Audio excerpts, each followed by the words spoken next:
तो हेलो नमस्कार दोस्तों, आपका एक बार फिर से स्वागत है। आज हम पढ़ेंगे राइट्स के बारे में, अधिकारों के बारे में। देखिए, राइट और रॉन्ग तो आप जानते ही होंगे।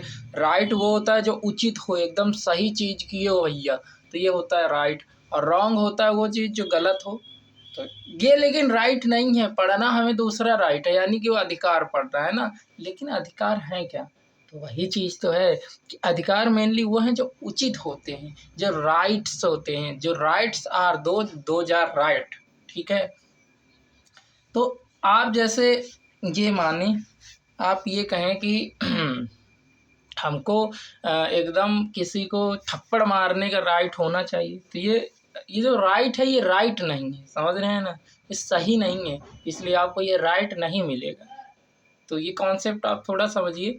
और ये जो डिसाइड किए जाते हैं इस समाज के द्वारा, तो समाज डिसाइड करेगा कौन सा राइट है कौन सा नहीं है और कौन सा समाज के लिए राइट है। जैसे कि बहुत सारे आपने देखा होगा राइट मिले भी हुए हैं। जैसे कोर्ट ने बहुत सारी चीज़ें एक तरीके से लागू की हुई है, लेकिन समाज उनको एक्सेप्ट नहीं करता है। तो अगर समाज ने एक्सेप्ट कर लिया तब तो ठीक है, नहीं तो वो राइट भी, अगर राइट नहीं है तो वो राइट नहीं हो पाता है, समझ रहे हैं। अगर वो राइट जो है वो राइट नहीं है, मतलब जो अधिकार है वो सही नहीं है, तो वो अधिकार नहीं हो पाता है। तो समाज की नज़र में होना चाहिए। और स्टेट जो होता है, स्टेट केवल राइट्स की रक्षा करता है ना, कि आपके जो राइट्स हैं जो आपको मिले हुए हैं वो सही से आप उसको यूज कर पा रहे हैं या फिर नहीं। तो व्हाट आर राइट्स की अगर बात करें तो सेल्फ डेवलपमेंट के लिए होते हैं। दीज आर नॉट एब्स्ट्रैक्ट और सोसाइटी एक्सेप्ट करनी चाहिए। ऐसा नहीं कि एकदम है तो इनको हटाया नहीं जा सकता, लिया नहीं जा सकता, इनको छीना जा सकता है अगर सोसाइटी इनको एक्सेप्ट नहीं करती है। तो बहुत ही गहरा कॉन्सेप्ट है। कई बार ऐसा हो जाता है कि स्टेट यानी कि हमारा देश वो तो राइट दे देता है। बहुत ऐसे अच्छा कोई आपके दिमाग में अगर एग्जाम्पल आ रहा हो जिसमें राइट मिले हुए हैं, जैसे कि एग्जाम्पल के लिए आप जो देखते होंगे समलैंगिक विवाह, इस तरीके की चीज़ें जो हैं, लेकिन समाज एक्सेप्ट नहीं करता। तो राइट होते हुए भी कितनी दिक्कतें हैं। नेक्स्ट अगर हम बात करें, समाज के बिना अधिकार अपनी प्रासंगिकता खो देते हैं। अधिकार निरपेक्ष पूर्ण नहीं होते, समाज कुछ प्रतिबंध भी लगा सकता है ना। जैसा हमने देखा लिव इन के लिए, जैसे हमारा जो कोर्ट है वो तो ठीक है, उसको मतलब लीगल बोलते हैं, लेकिन सोसाइटी एक्सेप्ट नहीं कर पा रही है। दिक्कत है, लेकिन धीरे धीरे एक्सेप्टेंस होगी। नेक्स्ट हम बात करते हैं डेफिनीशंस की। तो लास्ट की बोलते हैं हमारे अधिकारों से किसी दूसरे को दिक्कत ना हो। क्या हो? दूसरे को दिक्कत ना हो ऐसा बोलते हैं लास्ट की। तो लास्ट समझ रहे हैं, लास्ट और की। तो लास्ट की जहाँ पे भी लास्ट होंगे तो वहाँ पे दिक्कत होने लगेगी। तो आपको एक कीवर्ड याद रखना है कि हमारे अधिकारों से दूसरे के अधिकारों में को दिक्कत ना हो। व्यक्ति से ऊपर समाज को वरीयता, इंडिविजुअल डेवलपमेंट करो पर समाज के अगेंस्ट ना हो। ये बोलते हैं कि व्यक्ति के ऊपर समाज है तो समाज की ज़्यादा सुनी जानी चाहिए। नेक्स्ट हम बात करते हैं TH ग्रीन। तो थोड़ा सा आपको अब हम ट्रिक से भी याद कराएंगे। ग्रीन आप समझ रहे हैं, हरा हरा कुछ, ठीक है। तो हीगल जैसे व्यक्ति से ज़्यादा राज्य को वरीयता देते हैं, सामूहिक भलाई जिसमें हो, तो ये बोलते हैं ग्रीन। तो ग्रीन, अब अगर आपको बाग लगाना है तो एक ही जगह थोड़ी ना लगा देंगे, बहुत बड़े एरिया में लगाएंगे। तो ग्रीन यानी सबका, और जो बाग होता है सबका होता है। बाग कैसा होता है? ग्रीन होता है, यानी कि सबको वरीयता दो।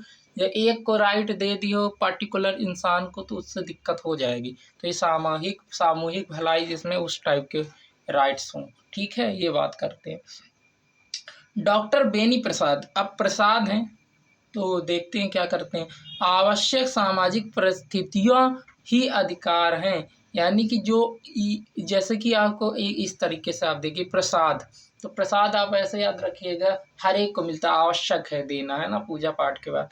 तो क्या है? आवश्यक सामाजिक जो परिस्थितियां हैं ही अधिकार है, मतलब कि जरूरी जो चीज़ें हैं वो उनको दे देना ही अधिकार है। नेक्स्ट एडमंड बर्क ये बोलते हैं प्राकृतिक अधिकारों का विरोध करते हैं जैसे मिल और बेंथम ने की इसमें वो थे, है ना, ने भी इसको सपोर्ट एक तरह से किया था। तो क्या था, प्राकृतिक अधिकारों का विरोध करते हैं, एडवांट वर्क, है ना, एंड करो, प्राकृतिक अधिकारों का एंड करो, इस तरह से बोलते हैं। चलिए नेक्स्ट बात करते हैं, थ्योरी ऑफ नेचुरल राइट्स। तो वे अधिकार जो कि ऐसे हों जो जन्म से मिले हों, तो ऐसे अधिकारों को बोलते हैं ह्यूमन राइट्स, नेचुरल राइट्स। जैसे हॉब्स हो गए, रूसो हो गए, लॉक हो गए। तो लॉक जो बोलते हैं वो तर्क संगत बोलते हैं। क्या बोलते हैं? तर्क संगत, एकदम मतलब इनका लगता है कि हाँ कुछ सही बोल रहे हैं। तो ये प्रकृति अवस्था में शुद्ध पर बाद में भ्रष्ट हो गए, रूस बोलते हैं। और ये बोलते हैं कि जो नेचुरल राइट्स हैं इनको छीना नहीं जा सकता और सरकारी अधिकारों को सीमित करते हैं। नेक्स्ट बात करते हैं डीजी रिची और बेंथम मिल, ये सब क्या करते हैं? आलोचना करते हैं। डीजी रिची रिच थे क्योंकि बेंथम और मिल, रिच बेंथम मिल, रिच बेंथम मिल, रिच बेंथम मिल, है ना। रिच आदमी थम कर मिल, रिच आदमी थम कर मिल आलोचना करते हैं कि इसकी प्राकृतिक की परिभाषा, क्योंकि ये बोलते हैं निश्चित नहीं है, बदलती है और सबकी अलग अलग होती है। तो ये क्या है? ये मतलब आलोचना करते हैं, है ना। नेक्स्ट हम अभी हमने अगर पीछे आपको ये बोल दिया होगा मिल सपोर्ट करते हैं, तो सपोर्ट नहीं, मतलब कि ये नेचुरल राइट्स तो ये लोग आलोचना करते हैं। नेक्स्ट हम बात करते हैं बेंथम के विरोधी जॉन रॉल्स, ये बोलते हैं कि व्यक्ति को छोड़ता है और उपयोगिता से प्रभावित, का मतलब कि ये क्या है कि जो बेंथम के विरोधी थे जॉन रॉल्स, ये व्यक्ति को छोड़ते हैं और मेनली क्या करते हैं? उपयोगितावाद। कहते हैं कि ऐसे तो एक ही आदमी की वो मतलब कि है जो एक तरीके से वो चाहता वही होगा। तो ये बोलते हैं कि ये कांट से प्रभावित होते हैं और एक तरीके से डिस्ट्रीब्यूटिव जस्टिस टाइप की बात करते हैं, क्योंकि जो वो है उपयोगितावाद है वो व्यक्ति को छोड़ता है ज़्यादातर। और लेकिन जॉन रॉल्स सबकी, प्रत्येक व्यक्ति का मतलब अच्छा होना चाहिए, तो ये बोलते हैं। और कांट से प्रभावित थे, है ना, कौन? जो हमारे रॉल्स थे, कि सबकी भलाई हो, हर एक व्यक्ति की, एक पर्टिकुलर व्यक्ति भी न छूटे। लेकिन उपयोगितावाद ये बोलता है मैक्सिमम नंबर मैक्सिमम हैप्पीनेस। चलिए नेक्स्ट बात करते हैं 1791 में बकवास कहा गया बेंथम के द्वारा, किसको? प्राकृतिक अधिकारों को। इसके बाद आते हैं लीगल राइट्स। लीगल राइट्स क्या होते हैं? जो राज्य कानून की जो राज्य कानून प्रणाली के माध्यम से दे। तो राज्य देते हैं कौन? कानून प्रणाली के माध्यम से। इनमें पॉलिटिकल राइट्स, इकोनॉमिक राइट्स भी आ जाते हैं। इसके जैसे कि सपोर्टर थे लीगल राइट्स के Bentham, Pollock, Holland, Austin, Salmond. Bentham, Pollock, Holland, Austin, Salmond. Salmond, Austin, Holland, Pollock supporter थे। सोलमैड, ऑस्टिन, हॉलैंड और पेलॉक और बेंथम। बेंथम, पेलॉक, हॉलैंड और ऑस्टिन, सोलैक करके सोलमैड, सोलमैड, ऑस्टिन और कौन था याद? इसी तरह देखिए होगा तो इनको तो याद ही करना पड़ेगा। सोलमैड, ऑस्टिन, पेलॉक और एक हॉलैंड और एक बेंथम, है ना। तो ये क्या थे? ये थे लीगल राइट्स के supporter. Theory of moral rights, ये बोलते हैं कि वो राइट्स जो हमको सही और गलत की मध्य माध्यम से होते हैं, जैसे ये सही है ये गलत है। ऐसे राइट्स जो ये टी.एच. ग्रीन ने कहा कि जो राइट्स हमको सही और गलत में भेद करके दिए जाएं कि ये सही है ये गलत है, तो इस तरीके से मोरल हो गए ना। तो ये सोसाइटी देती है कि देखो ये चीज़ सही है ये। लेकिन जो लीगल होते हैं वो थोड़ा तर्क संगत होते हैं, और ये थोड़े से हो सकता है तर्क संगत ना हो, है ना। तो नेक्स्ट बात करते हैं रॉल्स की। Rawls function theory of rights बोलते हैं। लास्की ने ये कहा था कि अधिकार और कर्तव्य एक दूसरे पर निर्भर करते हैं। जैसा कि हमने पीछे पढ़ा था कि सोसाइटी का मेनली सोसाइटी के ऊपर व्यक्ति नहीं हो सकता, लास्की, है ना। तो लास्की क्या बोलते हैं कि बुरा दूसरे का नहीं होना चाहिए, कर्तव्य भी जरूरी है। तो यहाँ पे फंक्शन थ्योरी ये बोलती है सार्वजनिक भलाई से ऊपर व्यक्ति नहीं हो सकता। नेक्स्ट पर अगर हम बात करें तो यहाँ पर आप देखेंगे कि क्लेम राइट्स थ्योरी जो दी थी नॉर्मन बेरी ने दी थी। अगर क्वेश्चन आता है कि क्लेम राइट थ्योरी किसने दी, नॉर्मन बेरी ने दी क्लेम राइट। तो देखिए मैन क्या करता है, अपनी सब चीज़ें क्लेम करता है ना, क्लेम करता है और मैन है ना, और जो बेरी है वो आपको क्या करनी चाहिए, क्लेम करनी चाहिए। तो नॉर्मल मैन बेरी को क्लेम कर लेता है, क्लेम राइट क्योंकि वो उसका राइट होता है। तो याद रखिएगा आप, claim right theory Norman Berry ने दी थी। नेक्स्ट बात करते हैं थ्योरी ऑफ ह्यूमन राइट्स, बिना भेदभाव के हर किसी को अंतर्राष्ट्रीय लेवल पे मतलब राइट्स दिए जाएं। तो ये 10 दिसंबर 1948 में आया। Universal declaration of human rights का 10 दिसंबर 1948, दा से 10 और 10 दिसंबर 10 दिसंबर 1947 के बाद हमारा देश एक मतलब ये ट्रिक हम बता रहे हैं, 1947 में देश आज़ाद हुआ तो उसके एक साल बाद 1948, एक साल तो लग ही जाता है ह्यूमन राइट्स पे बनाने में, तो 1948 ठीक 10 दिसंबर 1948, 10 दिसंबर 1948 ठीक है। इसी दिन आपको बताना है कि जो मानवाधिकार दिवस है कब मनाया जाता है। तो रेजिस्टेंस फ्रॉम कम्युनिस्ट कंट्री यहाँ पे आपको देखने को मिलेगा। फेमिनिस्ट एल्सो क्रिटिसाइज्ड, यहाँ पे अच्छा कम्युनिस्ट कंट्री की से क्यों वो हुआ, क्योंकि ये कहते थे कि इसमें मजदूरों की बात ही नहीं की गई, लेबर उनकी बात ही नहीं की गई, दबे कुचले लोगों की। नेक्स्ट फेमिनिस्ट एल्सो क्रिटिसाइज्ड की यहाँ पे वीमेंस के लिए खास तौर पर बात नहीं की गई, सबको एक उसमें लपेट दिए हैं। तो ये चीज़ है। International bill of rights UDHR, international bill of rights 1948 में जो अभी हमने पढ़ा, universal declaration of human rights, convention on civil and political rights 1966 में, और convention on social and economic rights 1966 में।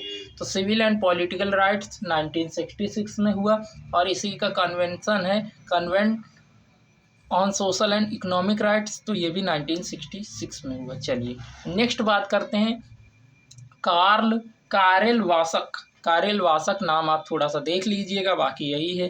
कैरल ने मेनली 1979 में डिवाइडेड ह्यूमन राइट्स की बात की। अब ये क्या था, ये 3 जनरेशन में इनको बांटा गया। तो 3 जनरेशन में डिवाइडेड ह्यूमन राइट किसने, कैरल वासक ने। तो ह्यूमन राइट को 3 जनरेशन्स में किसने बांटा, कैरल वासक ने। फर्स्ट जो थे वो थे सिविल एंड पॉलिटिकल राइट्स, ये 18वीं शताब्दी में हुए। ये निगेटिव टाइप के थे, यानी कि मेनली हमें बात की थी पूरी तरीके से स्वतंत्रता, देश का कोई मतलब राज्य का कोई हस्तक्षेप नहीं, जो कि निगेटिव राइट्स होते हैं, हमने देखा था। यहाँ पे मेनली पॉलिटिकल राइट्स और सिविल राइट्स में जो हम कुछ बोल सकते हैं इनका अधिकार दिया गया। सेकेंड जनरेशन में आता है सोशल एंड इकोनॉमिक, ये 19th से 20th सेंचुरी तक चला, यानी 1800 से जो आपका वही 1900 या फिर ऐसे ही 1900 या फिर 1999 है ना, तो ऐसा चलता है, क्योंकि 20वीं तभी तो आएगी। तो ये मेनली आपका अगर आप बोलें तो सोशियो एंड इकोनॉमिक, यानी कि ऊंच नीच है ना, वीक हेल्थ, ये सब की जो बात की गई, तो ये पॉजिटिव टाइप के थे। क्योंकि सोशियो इकोनॉमिक जो राइट्स थे वो मेनली बिना राज्य के कौन उनको मतलब कि जैसे अगर हेल्थ की बात हो रही है तो हेल्थ के लिए तो राज्य आगे आएगा, वो में अपने सरकारी अस्पताल बनाएगा है ना, वर्क है, काम वाम वगैरह राज्य प्रोवाइड कराएगा। तो ये सब चीज़ें थी सोशियो एंड इकोनॉमिक, और काम के प्लेस पे डिस्क्रिमिनेशन वगैरह ना हो, तो ये सेकेंड जनरेशन में आता है। थर्ड जनरेशन में कल्चरल कलेक्टिव इन्वायरमेंटल राइट्स की बात हुई, मतलब कि कल्चरल जो उनका एक आइडेंटिटी है वो ना डिस्ट्रॉय हो, तो ये भी उनका एक राइट है लोगों का। कलेक्टिव की बात करें तो सबका सामूहिक एक कोई राइट है, और इन्वायरमेंटल राइट्स है कि हमारे कार्बन जो इतना वो कर रहे हैं तो इससे हमें दिक्कत होगी आगे, तो ये सब भी हमारी फ्यूचर जनरेशन के राइट हैं, तो दिक्कत होगी इसमें है ना। तो ये थर्ड जनरेशन के राइट्स थे। तो आपको याद रखना है कौन से राइट किस जनरेशन के हैं, तो ये अभी मतलब चल रहे हैं, ऐसा देखने को आपको मिलेगा। नेक्स्ट अब हम बात करेंगे, लास्ट पेज है, कनेक्शन टू ह्यूमन डिग्निटी। अब राइट्स का ह्यूमन डिग्निटी से क्या है, तो कांट से जुड़ा है। कांट ने जैसे बोला था ना, हर एक आदमी का, पार्टिकुलर एक एक आदमी का राइट होता है ना। ये नहीं हमने समूह का बता दिया और उसमें एक आदमी बेचारा दबा जा रहा है, ऐसा नहीं। हर एक आदमी का, ह्यूमन पे पहले फोर्सेस, मानव की सुरक्षा सर्वोपरि। तो ये बोलते हैं मतलब कि फोकस किया करो ह्यूमन पे और मानव की सुरक्षा है। समाज तो बाद में, पहले मानव इम्पोर्टेंट है। एक इंसान, एक एक इंसान को बचाओ। कम्युनिटेरियन पर्सपेक्टिव ये बोलता है समुदायवादी। ये बोलते हैं अधिकार पूरे समुदाय से जुड़ा है, तो हर समुदाय को अपनी आइडेंटिटी है, वो आइडेंटिटी नहीं जानी चाहिए, तो वो उसका समुदाय का राइट है। तो कम्युनिटेरियन, तो कम्युनिटेरियन क्या है, समुदायवादी राइट हो गया है ना। इसके बाद मल्टीकल्चरलिस्ट, ये बोलते हैं प्रत्येक संस्कृति का जो कल्चर है अलग, तो उनके अधिकार भी उसी हिसाब से होने चाहिए। अच्छा, मल्टी कल्चर मतलब अलग अलग कल्चर है ना, तो हो सकता है इस कल्चर की आवश्यकता दूसरी हो, एक दूसरा कल्चर है उसकी आवश्यकता दूसरी हो, इसकी आवश्यकता दूसरी, उसकी आवश्यकता, इनके जो राइट्स होंगे वो इनके आधार पे होना चाहिए। ये नहीं कि एक कोड बना दिया सबको पहना दिया गया। तो ये वाल्जर से प्रभावित है क्योंकि वाल्जर यही बोलते हैं, आपने पीछे भी पढ़ा होगा समानता वगैरह में, कि वाल्जर ये बोलते हैं कि कल्चरल कॉन्टेक्स्ट में जो भी हैं, है ना, तो वो राइट्स उनको मिले जो मतलब कि जो उस तरीके के राइट्स चाहते हैं। तो ग्रुप राइट्स इनको बोलते हैं। जैसे ग्रुप राइट्स ऐसा ही कुछ है, तो ग्रुप राइट्स भी मेनली इसी से मिलता जुलता है कि हर ग्रुप के अलग अलग राइट्स होते हैं और अलग अलग उनकी आवश्यकताएं होती हैं। तो जोसेफ रोज हो गए, विल केमलिका, जोसेफ रोज ग्रुप और केमलिका लिका, तो ये हमारे हैं ग्रुप राइट्स की बात करते हैं। माइनॉरिटी राइट्स, अल्पसंख्यकों को भी ध्यान देना चाहिए, है ना, केवल बहुसंख्यकों को ध्यान नहीं देना चाहिए। तो ये बात की जाती है माइनॉरिटी राइट्स में। तो इस तरीके से दोस्तों हमने राइट्स जो था चैप्टर 20 से 15 मिनट में आपको समझाने की कोशिश की है। इसके बाद हम जस्टिस पढ़ेंगे और इसमें प्लेटो, रॉल्स, ये सब जो है डिटेल में पढ़ेंगे। ज़्यादा टाइम आपका ये नहीं लेगा, सिर्फ 3 पेज की नोट्स है। तो अगली वीडियो पे आप रेडी रहिएगा, फिर पावर पढ़ेंगे और इस तरीके से जो हमारी पॉलिटिकल थ्योरी है बहुत ही आसानी से एकदम ईजी लैंग्वेज में समझने की कोशिश करेंगे। आशा करते हैं आपको ये वीडियो ज़रूर पसंद आई हो। अगर आपको ये वीडियो पसंद आई है तो वीडियो को लाइक करें, चैनल को सब्सक्राइब करें। आपसे अगली वीडियो में मुलाकात होगी, तब तक के लिए धन्यवाद।